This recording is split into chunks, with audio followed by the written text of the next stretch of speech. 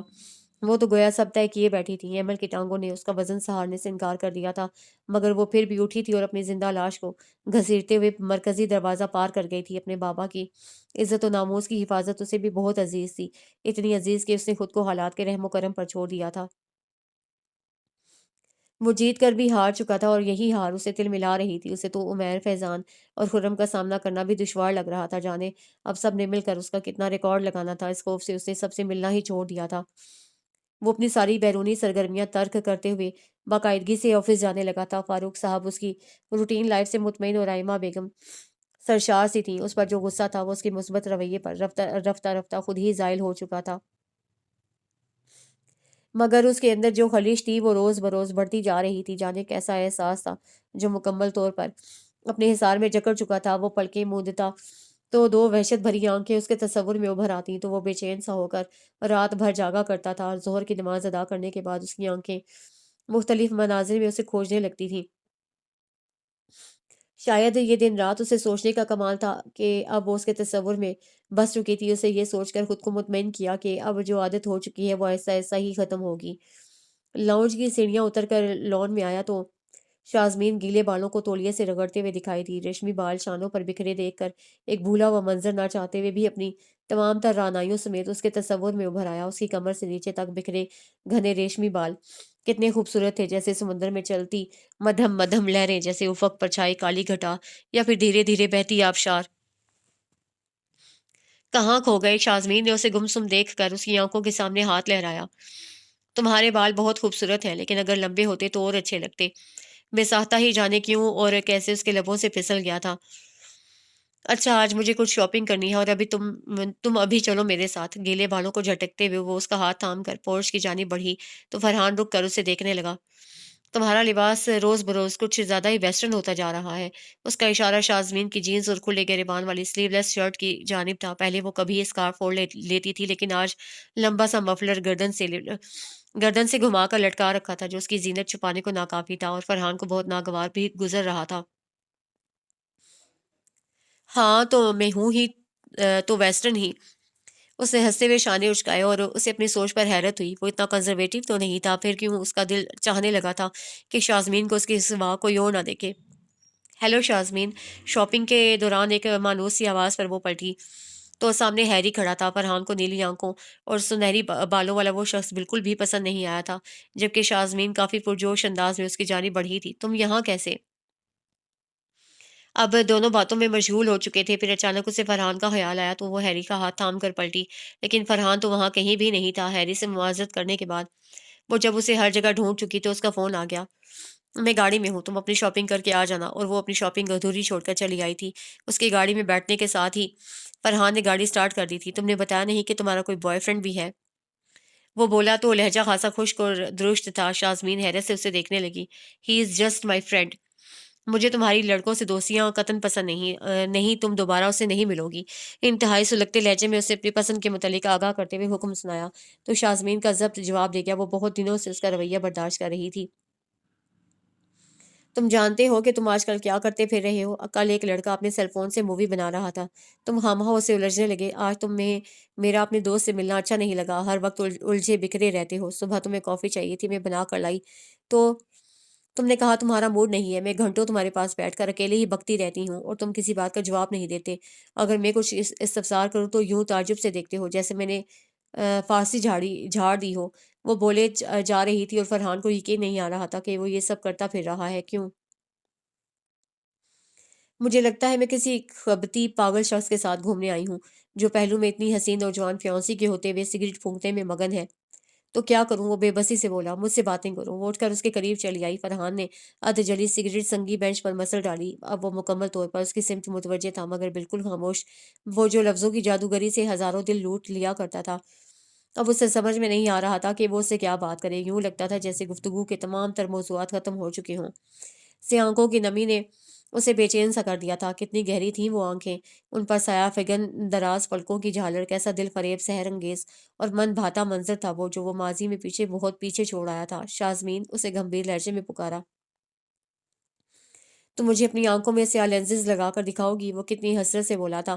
شازمین نے اس کے ہاتھ جھٹک دیے اور رخ موڑ کر اٹھ کھڑی ہوئی۔ یہ وہ فرحان نہیں تھا جس سے کبھی اس نے محبت کی تھی، جس کی وہ تمنائی تھی، جو جہاں نگاہ اٹھاتا تھا تو تصویر کر لیتا تھا، جس کی باتوں میں جادو تھا، جو زندگی سے بھرپور ایک زندہ دل انسان تھا۔ جبکہ یہ شخص یہ تو کوئی اجنبی تھا جس کا ہر روپ اس کے لیے نا آشنا تھا۔ تم اب مجھ سے بالکل پیار نہیں کرتے، وہ روتے ہوئے بولی۔ اور فرحان کو لگا وہ واقعی میں اس سے پیار نہیں کرتا۔ آج اس کا برتھ ڈے تھا، وہ صبح سے تیار ہو کر بیٹھی تھی اور وہ اسے وش کے بغیر ہی دفتر چلا گیا تھا۔ اور اب جب وہ واپس آیا تو وہ زبردستی اسے اپنے ساتھ شالامار باغ میں لے آئی تھی، لیکن وہ گھنٹہ بھر سے خاموش بیٹھا سگریٹ پھونکے جا رہا تھا۔ اور اب کہا بھی تو کیا؟ سیاہ لینزز کی ڈیمانڈ پر کوئی معمولی فرمائش تو نہیں تھی۔ کچھ تو تھا ان کالی آنکھوں میں جو وہ اب تک بھول نہیں پا رہا تھا۔ سارا دن گزر گیا اور تم نے مجھے وش نہیں کیا۔ شازمین، آئی ایم سوری۔ فرحان نے اس کے دونوں ہاتھ تھام لیے۔ وہ ہنوز آنسو بہاتی رہی۔ اچھا دیکھو، دن گزر گیا تو کیا ہوا؟ ابھی رات تو باقی ہے نا، ہم کسی اچھے سے ریسٹورینٹ میں جا کر سیلیبریٹ کریں گے۔ بات دن کی نہیں ہے، فرحان نے امپورٹنس کی ہے۔ وہ ایک جتاتی ہوئی سی نگاہ اس پر ڈال کر پلٹنے والی تھی جب فرحان نے اس کی کلائی تھام کر واپس کھینچا۔ میں بہت محبت کرتا ہوں تم سے۔ اسے لگا یہ کہنا ضروری ہے۔ جھوٹ، وہ بے یقین رہی۔ مجھے تمہاری آنکھوں میں کسی اور کا عکس نظر آیا ہے، تمہارے دل پر اتنے پہرے ہیں کہ میری محبت ہر بار تھک کر واپس لوٹ آتی ہے۔ تکن زدہ سے لہجے میں وہ بے حد دل گرفتی سے بولی تھی۔ میرا دل ہے کہ شاہی محل جس کے دروازے پر دربان کھڑے ہیں۔ وہ بے ساختہ ہنسا تو شازمین بات کو غیر سنجیدگی میں بدلتے دیکھ کر اسے گھورنے لگی۔ شازمین، وہ باہر سے پکارتا وہ اندر آیا تھا مگر وہ لاؤنج میں کہیں بھی نہیں تھی۔ وہ تو شام سے کچھ دیر پہلے باہر نکلی تھی۔ آئمہ بیگم نے ٹی وی کا والیوم کم کرتے ہوئے اطلاع دی تو وہ ان کے برابر ہی بیٹھ گیا۔ کھانا لگوا دوں؟ وہ اس کے تھکن زدہ چہرے کو محبت پاش نظروں سے دیکھتے ہوئے بولی تو اس نے نفی میں سر ہلا دیا۔ وہ یک ٹک اسے دیکھتی رہی۔ ایسے کیا دیکھ رہی ہیں؟ وہ مدھم سا مسکرایا۔ تم بہت بدل گئے ہو۔ کچھ مثبت تبدیلیاں تو اس میں آئی ہی تھیں مگر اس کے ساتھ ساتھ کچھ اور بھی تھا پراسرار سا جو ہر بار انہیں سوچنے پر مجبور کر دیتا تھا۔ بدلا نہیں ہوں، ذمہ دار ہو گیا ہوں۔ اس نے سنجیدگی سے تصحیح کی۔ ایسی بھی کیا ذمہ داریاں کہ جن میں الجھ کر تم خود کو ہی بھول جاؤ؟ مجھے لگتا ہے کچھ ہے ایسا جو تمہیں اندر سے ڈپریسڈ رکھتا ہے، جسے تم خود سے بھی شیئر نہیں کرتے۔ لگتا ہے آج کل کسی پامسٹ کی صحبت میں بیٹھنے لگی ہیں۔ وہ ان کی بات کاٹ کر ہنستے ہوئے اٹھ کر اپنے بیڈ روم میں چلا آیا۔ کیوں میں اتنا ڈپریسڈ رہنے لگا ہوں؟ خوش ہونا بھی چاہوں تو خوشی کا کوئی احساس من میں نہیں جاگتا۔ وہ لڑکی جا چکی ہے میری زندگی سے، میں یہ حادثہ بھول کیوں نہیں جاتا؟ پورچ میں گاڑی رکنے کی آواز پر اس کے خیالوں کا تسلسل ٹوٹا تھا۔ اس نے کھڑکی سے نیچے جھانکا۔ ڈرائیونگ سیٹ پر بیٹھے ہیری کو شاید وہ اندر آنے کی دعوت دے رہی تھی مگر وہ مسلسل انکار کیے جا رہا تھا۔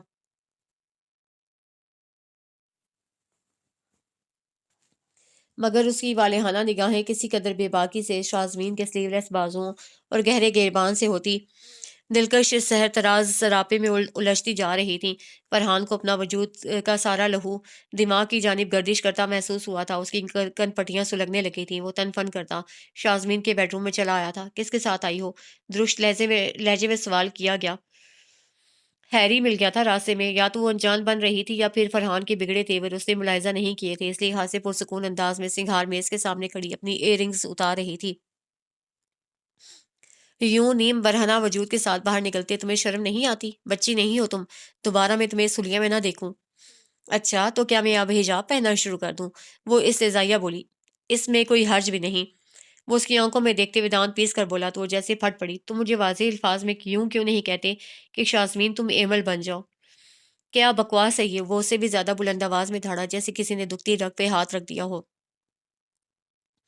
تم ہر وقت ہر لمحہ مجھ میں اس کو تلاشتے ہو، کبھی لمبے بالوں کی ڈیمانڈ تو کبھی سیاہ آنکھوں کی فرمائش، اور اب حجاب۔ تمہاری سوچیں، تمہارے خیالات ہر لمحہ بس اس کے گرد بھٹکتے رہتے ہیں۔ تم میرے ساتھ ہو کر بھی اس کے تصور میں کھوئے رہتے ہو۔ تم مجھے نہیں اسے چاہتے ہو۔ فرحان کا گریبان جھنجھوڑتے ہوئے وہ بول رہی تھی اور وہ اپنی جگہ سن سا کھڑا تھا۔ ایسا کچھ نہیں ہے، میں صرف گلٹی فیل کرتا ہوں۔ وہ ایک اچھی لڑکی تھی، میں نے کسی کا انتقام اس سے لے لیا، اور زیادتی کا یہ احساس میرے ضمیر پر بوجھ کی مانند دھرا ہوا ہے جو مجھے سکون سے جینے نہیں دیتا۔ شازمین کمرے سے جا چکی تھی اور وہ اکیلا کھڑا بڑبڑا رہا تھا۔ وہ اپنے والدین کی اکلوتی اولاد تھا، سو گھر بھر کا لاڈلا بھی تھا۔ اس کی کوئی فرمائش، کوئی خواہش ایسی نہیں تھی جو اس کے پیرنٹس نے پوری نہ کی ہو۔ آئمہ بیگم اور سلیم اور فاروق احمد کو بھی کبھی اس سے کوئی شکایت نہیں ہوئی تھی۔ وہ پڑھنے میں ہمیشہ فرسٹ کلاس رہا تھا۔ اسپورٹس میں اسے محض کرکٹ کھیلنے کی حد تک دلچسپی تھی۔ صبح فجر کی نماز با جماعت ادا کرنے کے بعد جاگنگ، ناشتہ اور پھر اسکول سے واپس آ کر ٹھیک 3 بجے اس کا لنچ ہوا کرتا تھا۔ ظہر کی نماز چونکہ اسکول کی مسجد میں ادا کر کے آتا تھا، اس لیے لنچ سے فارغ ہونے کے بعد اس کا ٹیوٹر اسٹڈی روم میں اس کا منتظر ہوا کرتا تھا۔ شام کی چائے ہمیشہ لان میں پی جاتی تھی۔ اس کے بعد اگر کہیں آؤٹنگ کا پروگرام ہوتا بھی تو وہ اپنی ممی ڈیڈی کے ساتھ ہی باہر جاتا تھا۔ رات 9 بجے سونا اور صبح 4 بجے اٹھنا اس کی روٹین لائف میں شامل تھا۔ اس کے دادا ابا چونکہ ریٹائرڈ میجر تھے، اس لیے بھی وہ ہر کام وقت پر کرنے کا عادی تھا۔ زندگی کے 17 برس اسی روزمرہ معمول کو فالو کرتے ہوئے گزر گئے تھے، جب اچانک ایک خوشگوار تبدیلی نے زندگی میں حائل ہو کر برسوں کے اصول و ضوابط میں ہلچل مچا دی۔ ایک رات جب وہ سونے کے لیے بستر پر گیا تو سیل فون بج اٹھا۔ یہ سیل فون ابھی کچھ روز قبل ہی ڈیڈی نے اس کے برتھ ڈے پر گفٹ کیا تھا۔ بستر سے اٹھ کر کمپیوٹر ٹیبل تک جانے میں اسے اچھی خاصی کوفت ہوئی تھی، لیکن جب یس کا بٹن پریس کر کے کان سے لگایا تو شوق کھلکھلاتی ہوئی مترنم آواز سے ساری کوفت بیزاری اڑن چھو کر دی۔ ہیلو، کیا میں آپ سے بات کر سکتی ہوں؟ جی آپ کون؟ وہ پریشان ہو گیا۔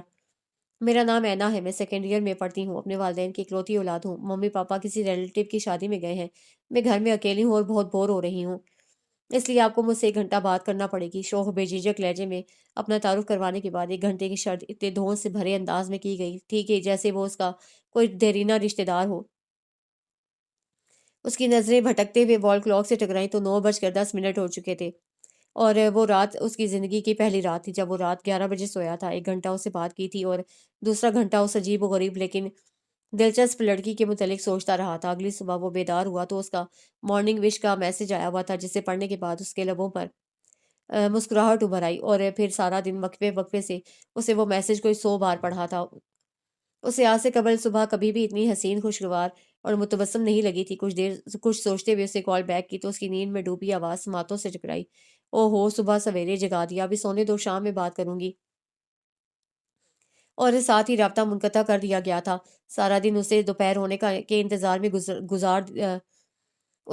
سارا دن اس کا شام ہونے کے انتظار میں گزر رہا تھا۔